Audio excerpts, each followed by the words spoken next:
পুৰা 11 মান্থৰ পাছত মই ঘূৰি গৈছোঁ হায়দৰাবাদলৈ। যোৱা বছৰ আহোঁতে অকলে আহিছিলোঁ আৰু এইবাৰ আমি তিনিজন হৈ গৈছোঁ। এটা বছৰৰ ভিতৰত বহুত কিবা কিবি পালোঁ, বহুত কিবা কিবি হেৰুৱালোঁ, আপোনালোকে হয়তো চবেই জানেই। আৰু এয়া হ'ল আমাৰ ভণ্টিয়ে পূৰা কান্দাত ব্যস্ত, বহুত দিনৰ কাৰণে তাক লগ নাপাম বুলি। সৰু ল'ৰা এটা যেতিয়া ঘৰত থাকে, ঘৰখন পূৰা ফূৰ্তি হৈ থাকে, গুচি আহিলে একদম ঠাণ্ডা হৈ যায়। আমাৰ লাকুৱা ঘৰখনো একদম ঠাণ্ডা হৈ গ'ল। এতিয়া দেউতা অকলে থাকিব, তেওঁৰো মনত বিৰাট দুখ, আৰু হিৰৰ পেহী আপাহঁতেও বিৰাট দুখ কৰিছে, বহুত দিন লগ নাপাম। আমি আহিমেই নৱেম্বৰত, তথাপিতো আৰু সদায় লগ পাই থকা আৰু বহুত 3-4 মাহ গেপ হৈ গ'লে চবৰে দুখ লাগে নহয় জানো।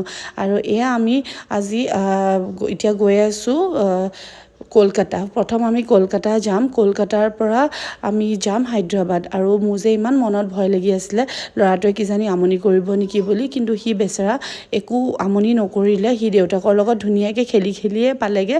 খালি মাজতে আমি একদম দৌৰাদৌৰিকৈ যেতিয়া ফ্লাইটত আহি উঠিছিলোঁ, তেতিয়াহে সি অলপমান কান্দিছিলে, কি হ'ল বুলি ভয়ো খাইছিলে চাগে, আহি পটককৈ সৰু জেগা এটাত সোমাই দিয়া দেখি। আৰু তাৰে মাজতে কেবিন ক্ৰুসকলে বেবী ফাৰ্ষ্ট ফ্লাইট চাৰ্টিফিকেট এখনো দিলে। আৰু সেয়ে আমি পালোঁহি কলকাতাত আমাৰ 2 ঘণ্টা লেঅ'ভাৰ আছে, আৰু 2 ঘণ্টা লেঅ'ভাৰৰ পাছত আমাৰ ৰাতি ফ্লাইট আছে হায়দৰাবাদলৈ।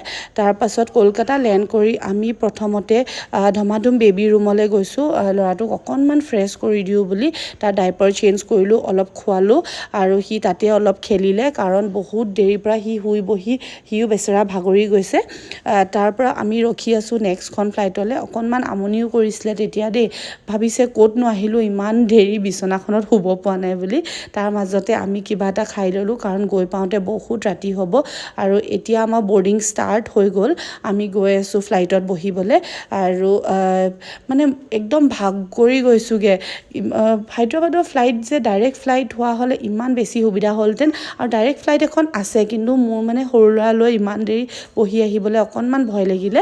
তাৰপিছত আমি পালোঁহি হায়দৰাবাদ। এতিয়া বাজিছে ৰাতি 11:30, আৰু আমি হোটেল বুক কৰি থৈছোঁ, যিহেতু আমি আজি গৈ প্ৰথমতে ঘৰলৈ নাযাওঁ, কাৰণ ঘৰটো বহুত দিন বন্ধ, অকণমান ধূলিও হৈ আছে, সেইবাবে আমি প্ৰথমতে হোটেললৈ যাম। এতিয়া আমি কেব বুক কৰিলোঁ। ইয়াত কেবৱালাবিলাকে বহুত আমনি কৰে।